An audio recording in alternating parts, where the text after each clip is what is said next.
My name is Major Evan Preparis, the Big Red One Year of the Family Physical Strength Lead. Today we're here talking about the deadlift. I'm joined by Captain DeFeedy. I'm the physical therapist for the H2F unit within the One Cab. I also hold my CrossFit Level 2 trainer certification. We also have Sergeant Heescott here. She's going to help us demo the deadlift.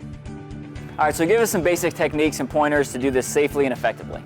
Yeah, so you want your feet about hip width apart, okay? So it's a little narrower than you would normally squat, okay?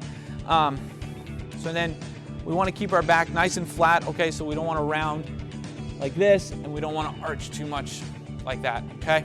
And when we get down there like this, into that deadlift position, grasping the bar, we want our hips just above our knees, our shoulders just above our hips, okay?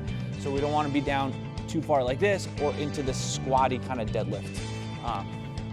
As you stand up, think about it as two movements, okay? You want to do a leg press or push away from the ground so you're straightening those knees. Those hips are still bent, that back is nice and flat still. Once you get that bar just to your knees, you're just going to bring your hips to the bar. On the way down, it's just the opposite.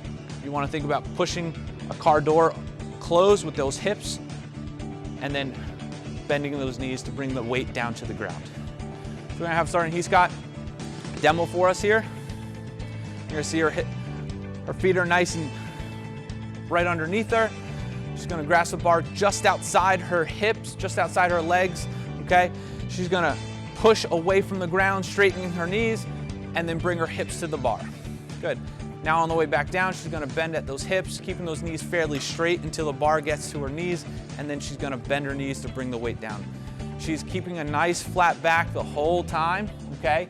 She's not rounding. The other thing is she's squeezing her shoulder blades together so that her shoulders don't round over the bar, okay? Go again, pushing up, good. And then she's gonna bend forward and then bring the weight down. One more time. Good. You can also see that she's not cranking her neck, so she's not looking up. Look up. Like that, putting a lot of stress through her cervical spine, her neck, or she's not looking straight down, which would bring her shoulders forward, which would be a bad position. Let's talk about a couple variations. You mentioned feet shoulder width apart. Is there any benefit to having them there versus some people like to use the sumo deadlift where their feet are super wide? It's just a different variation of the deadlift, kind of like front squatting or overhead squatting, right? It's a shorter range of motion, so you might be able to lift a little more weight with that wide stance, okay? But in general, we would say we want to do that narrow stance. It will help with both normal function throughout everyday life, but also the ACFT. As we get into doing the ACFT with the deadlift, you're going to have that narrow stance with that hex bar. Gotcha. What about grip? So overhand grip or mixed grip, any benefit? So either one is fine. There's no difference in your pulling muscles, your leg muscles, or your core muscles doing mixed grip or overhand grip, so it's just preference.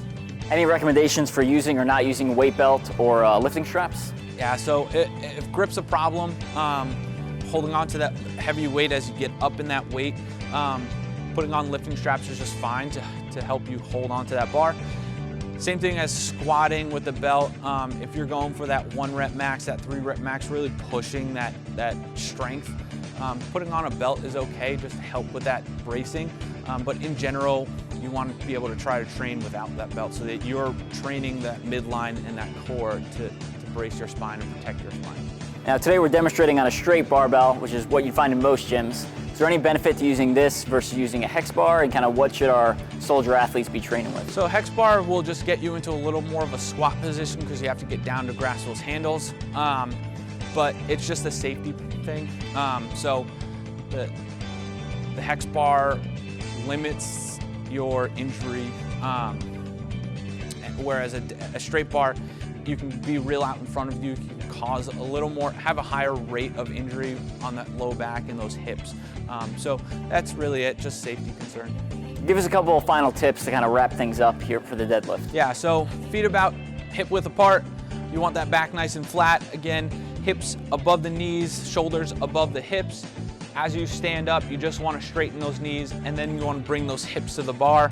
On the way down, you don't want to break at the knees first, okay, because the bar then has to get around those knees. You want to break at the hips, and then bend your knees to get the weight down to the bar. Thanks. That's it for the deadlift. Make sure you're following First ID's social media pages for more great tips and upcoming events for the Big Red 1 Year of the Family.